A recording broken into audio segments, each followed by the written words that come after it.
au final, quand on commence à inclure toute chose, c'est très tantrique dans la deuxième partie, puisqu'il y a une... c'est la fin de la séparation. Ah oui. Donc on arrive dans le deuxième temps à quelque chose de très, très, très intime, ce qu'on appelle l'amour, la non-séparation. Donc c'est très important, quand on mène cette voie de connaissance, de faire la double direction. Pas juste révéler l'espace ici, un espace de paix, puis après... C'est ça. Non, non, non. Le monde qui apparaît, il apparaît à combien de distance? C'est très important. Ah oui. Parce que sinon, c'est un éveil qui n'est pas un éveil du cœur. C'est ça. C'est sec. Hein, c'est sec un peu. C'est sec. Jésus, il dit, quand on lui demanda quel est le commandement le plus important, il y en avait 613 ou 14 à l'époque du Christ. C'est incroyable. Ils sont très férus de commandements et d'obligations négatives de la tradition juive, que je ne connais pas bien. Mais il dit, honore ton Père de toute ton âme, de tout ton cœur, de tout ton être. Honorer ton Père, ça veut dire revenir ici. Honorer ce qui est réel. Le Père d'où je viens, honorer la réalité, celle qui est toujours là. Et aime ton prochain comme toi-même. C'est ça. Parce qu'on ne peut aimer qu'à partir de cela. C'est pas possible de... Comme vous, j'imagine... En tout cas, j'ai dit de nombreuses fois « je t'aime » dans ma vie. Et puis, je me suis dédié quand la personne ne se comportait pas selon mes fantasmes, selon mon bon vouloir, selon mes désirs avouables ou inavouables. Donc on voit bien que la personne ne peut pas aimer. Elle dit oui, mais c'est un oui mais. Toujours conditionné. Ou alors elle dit non, franchement. Par contre, ce que nous sommes vraiment dit oui. Donc on peut aimer qu'à partir de là. C'est pour ça qu'on fait ce retour, on se détache de ce qu'on n'est pas. Et dans ce sens-là, le détachement, qui est la réalisation du soi, c'est la même chose, c'est pas sec. Il faut juste amener ce qui se révèle lorsque je me suis détaché à voir que c'est en symbiose avec toute chose, avec tout vérifier en fait. Et souvent on est dans une projection, en fin de compte on projette sur l'autre. Bah oui. Bah oui, parce qu'on se croit séparés. Et quand on a une relation et qu'on croit qu'on est séparés, déjà la croyance que je suis quelqu'un et que l'autre est quelqu'un d'autre nous amène dans la relation à penser que j'ai besoin de l'attention de l'autre, j'ai besoin de sa confirmation, de son amour, de son regard sur moi pour exister, pour être complet. On espère se compléter dans la relation. Et là, on va découvrir à un moment donné, ça peut arriver très très vite. Très vite. Effondrement. Voilà. Bon. Alors, du coup, à partir de là où tu es là maintenant, est-ce que la relation que tu peux avoir avec la personne avec qui tu vis est tout le temps ok? En tout cas, moi, je peux être en paix avec... Quelle que soit la personne? Quelle que soit la personne, quelle que soit la réaction que j'ai aussi face à cette personne. Parce que je peux avoir la réaction de dire, bon, stop, arrête de me prendre pour un con. Arrête de mentir. Etc. Mais je peux être... Ça peut être dit à partir... Tout dépend... Ce qui est en jeu, c'est est-ce que c'est dit à partir d'un endroit de paix, ou est-ce que c'est dit à partir d'un endroit qui essaye de changer l'autre pour Ouais, qu'ils absolument. correspondent à mes fantasmes. Tu vois? Si c'est dit à partir d'un endroit de paix. Bah là, il y a toute expression est possible. Quand on est à deux, l'idée c'est quand même qu'il y ait une relation. Pas dans l'attente, mais qu'il y ait une relation. Qu'il puisse y avoir une communication, des échanges. Oui, si on peut, oui. Non. C'est bon, si quelqu'un est en train d'abuser de toi, Non, mais là.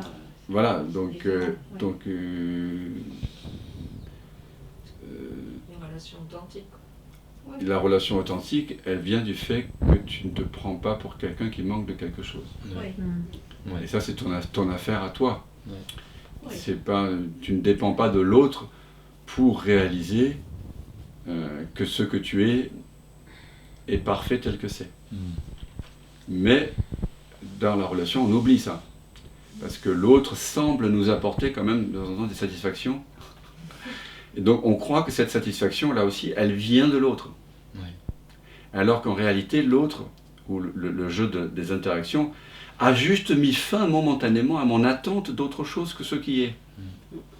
Et comme l'attente s'est momentanément dissoute, ma vraie nature, qui est paix, amour et joie, s'est révélée. Mais j'ai attribué la cause de cette révélation à l'autre. Alors que c'est juste que mon attente est tombée. Je peux faire tomber mon attente comment?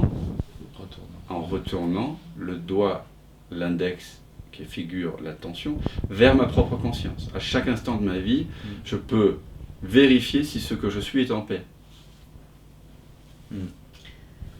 Au cours d'une dispute, par exemple. Ah, attends, 2 secondes. C'est possible. Faut pas tromper C'est de doigt, quoi. C'est pas... Faut pas tromper de doigt, quand même. Non, parce que- voilà, il y a des injonctions pédagogiques. Mais vous voyez, théoriquement Faire le bon retournement, pas vers le... et essentiellement, C'est toi. ce que vous êtes est toujours là. Maintenant, voilà, on va découvrir que on nous va oublier peut-être de temps en temps de retourner le doigt. Mais l'invitation au cours de ce stage, c'est de vous dire d'abord, avant, toujours partir de là.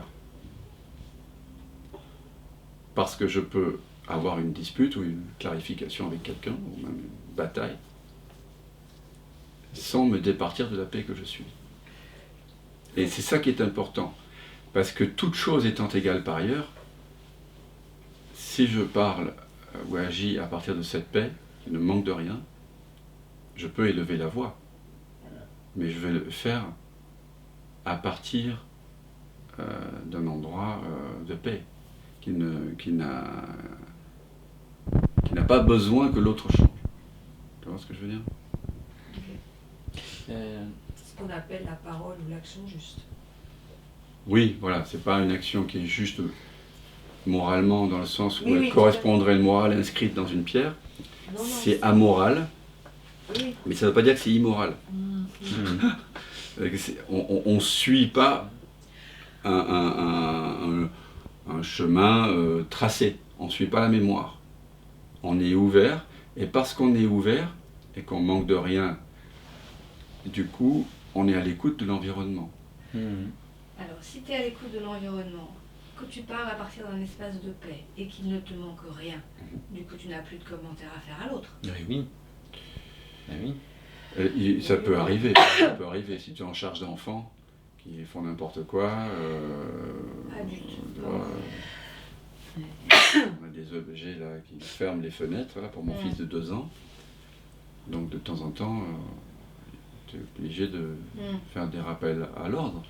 Mais c'est fait sans implication personnelle. C'est ça que je veux dire. Ça se fait naturellement, tu vois. Ouais. Mais c'est pas fait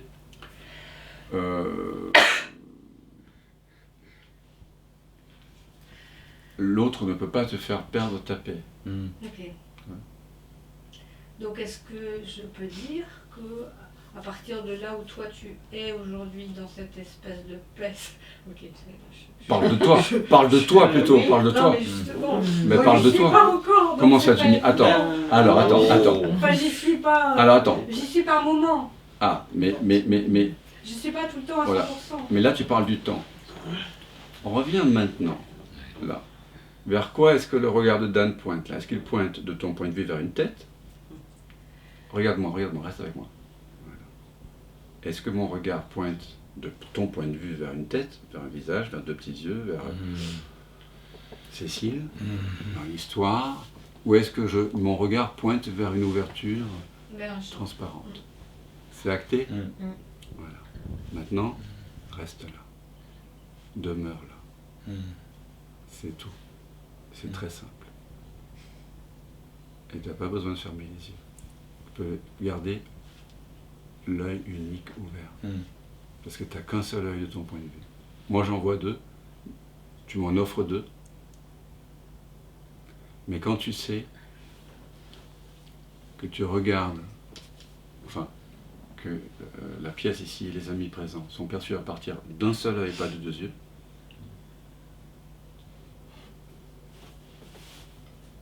il va y avoir une beauté dans tes deux yeux qui vont refléter la connaissance de ton côté. Que tu regardes le monde à partir d'un œil. Et c'est là que tu vas entendre tes beaux yeux, tu sais. Et tu réponds? Parce que tes deux petits yeux s'illuminent de cette lumière qui est naturelle. Et tes gestes, ta langue, quand tu vas goûter, je sais pas moi, le brocoli ou le fromage, qu'importe, ça va être, il va y avoir quelque chose, tu vois, une intensité. C'est pour ça que cette deuxième partie de la non-dualité du Jnana Yoga, c'est très tantrique. Ça intensifie votre relation avec le monde, les couleurs, les perceptions, parce que si elles sont plus, ça résonne plus dans une caisse de résonance fermée, ça va barrer dans l'espace infini, quoi. Il n'y a plus de filtre. Non, moi j'appelle ça le baiser divin. Et tu arrives à rester toujours dans cet espace de paix? Non, il y a des moments où cet espace de paix semble momentanément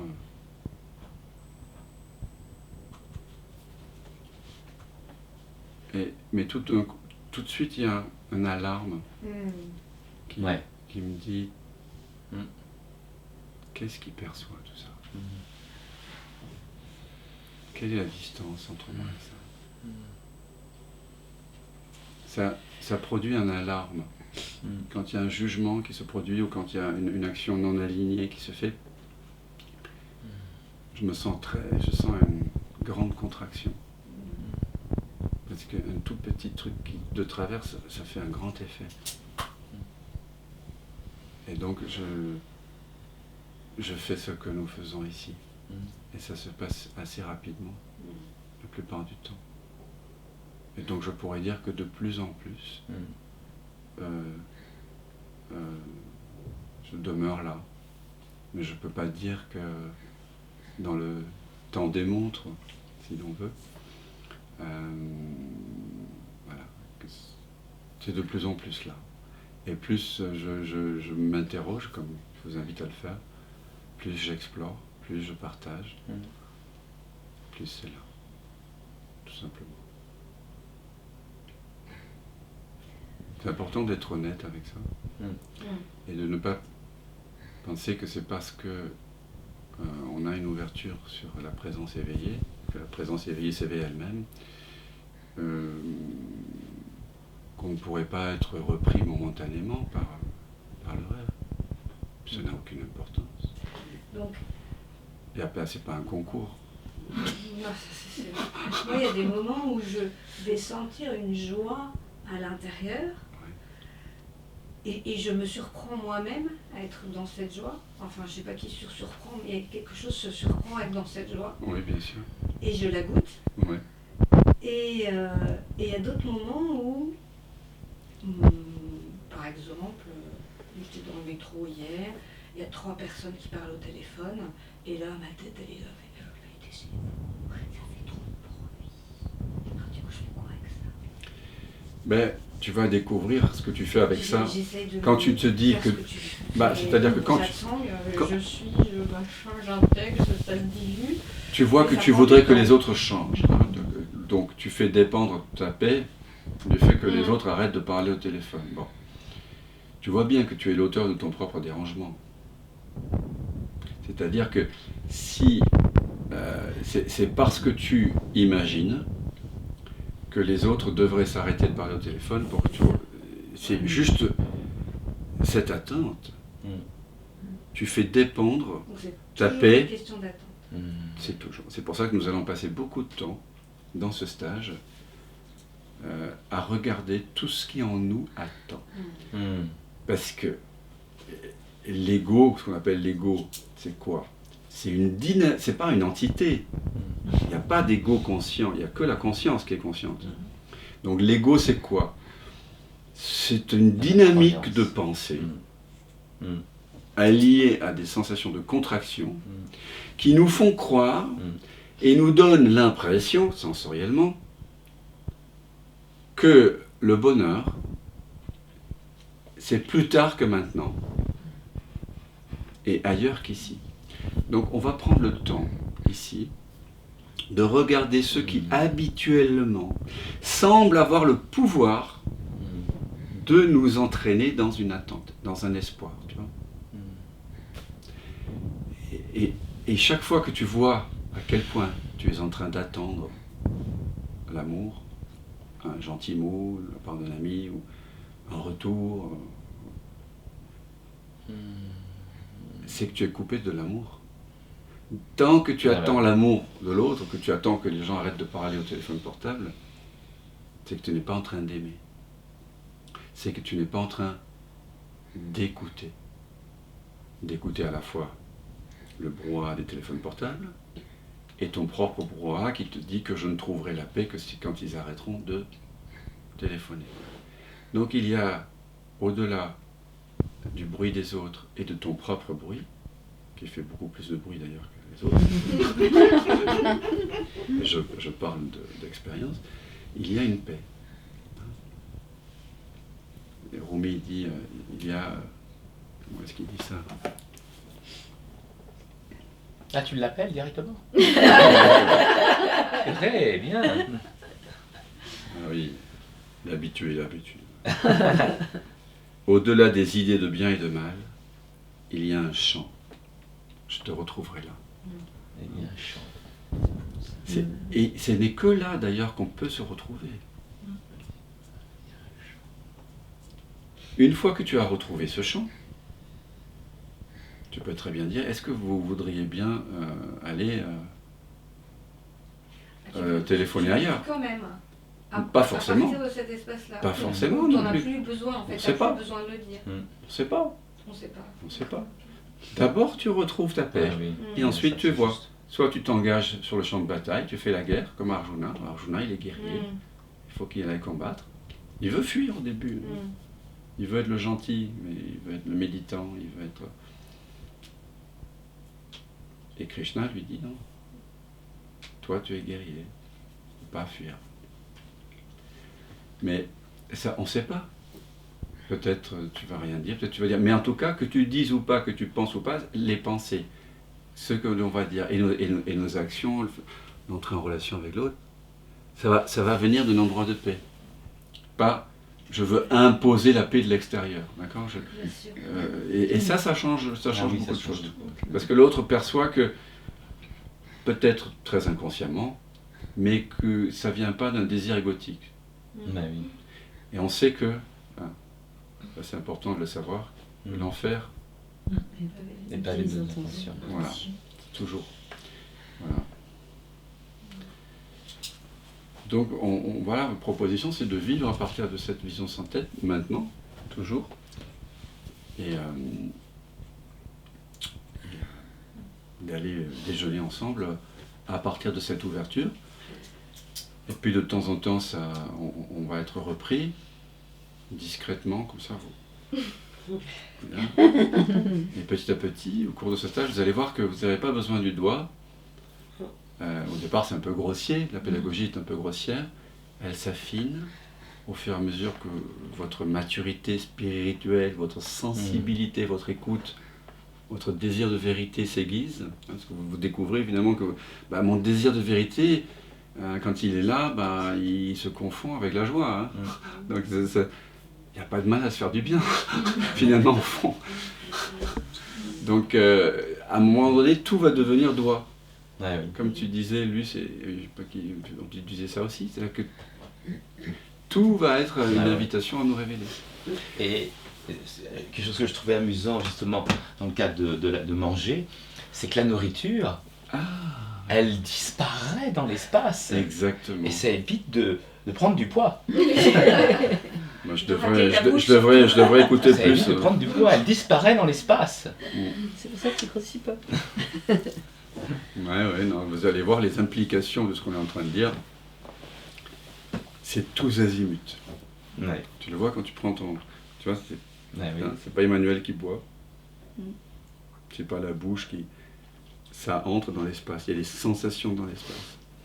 Tout d'un coup, l'aliment grossit, et il disparaît dans l'espace. Nisargadatta Maharaj, il disait « j'avale le monde ». En fait, le monde, il émerge de vous et il disparaît en vous. C'est un changement total de paradigme. Ah oui, je trouve.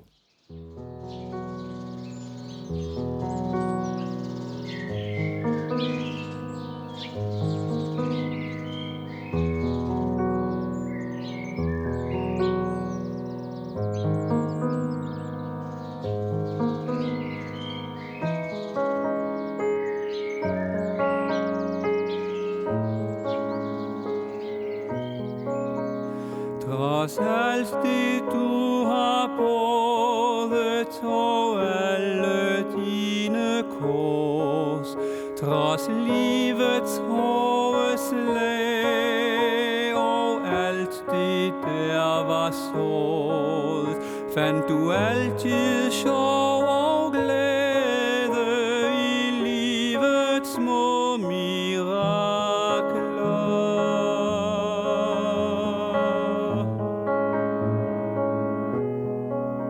Trods ensomhedens baner og alderdommens venner, trods livets indre fængsler og de forsømte længsler, gav du altid tid og varme smil til mennesket omkring dig.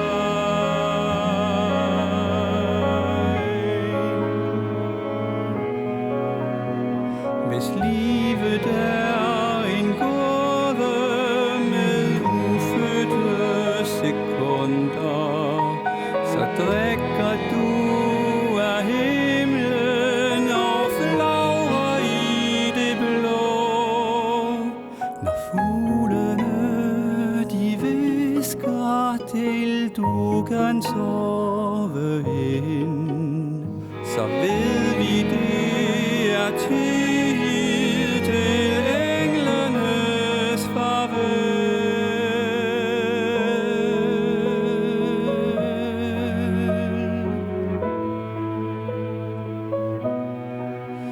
Du lærte os at klovne, du fik os til at grine. Du var så sød og kærlig, du gav altid det bedste. Du var den allerbedste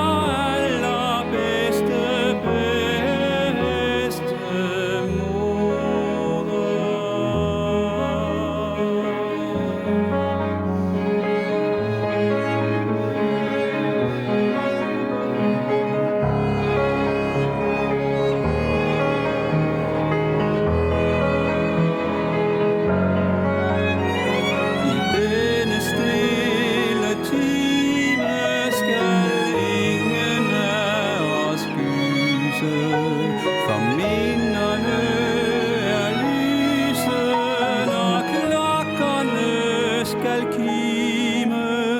Når fuglene de hvisker til du kan sove ind,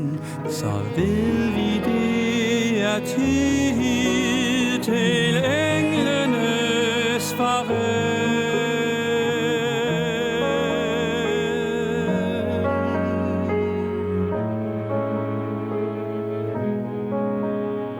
Livet har du fået, livet har du